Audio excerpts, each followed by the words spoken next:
दर्शकवृन्द coffee कसरी बनाइन्छ भन्ने कुराहरू यहाँ हामीले देखाइरहेका छौँ। यो एउटा फ्रेस कफी हो। यो चाहिँ हामीले बोर्डबाट हामीले चाहिँ टिपेर ल्याइन्छ र टिपेर ल्याइसकेपछि यसलाई छोडाइन्छ। छोडाइसकेपछि यस्तो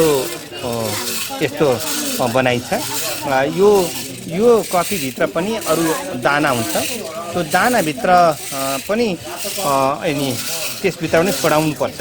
त्यो छोडाइसकेपछि यस्तो दाना निस्किन्छ र दाना निस्किसकेपछि यो यस्तो दाना बन्दै यसरी दाना बन्छ र यो चाहिँ यहाँ अहिले यसरी भुटिरहेको छ। यो भुट्ने मेसिन हो, कफी भुट्ने मेसिन। कफी भुट्ने मेसिन हो यो, कफी भुट्ने मेसिन हो।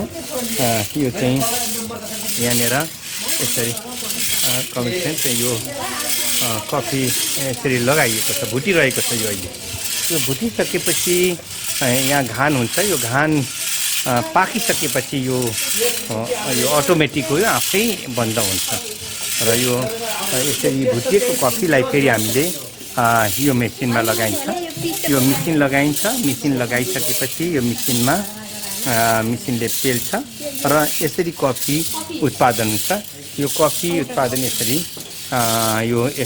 निस्किन्छ र यहाँ पाउडर अनि कफी पूर्ण रूपमा तयार हुन्छ। यो यसरी कफी बनाइएको हुन्छ। यसरी यो कफीको परिकारहरू यसरी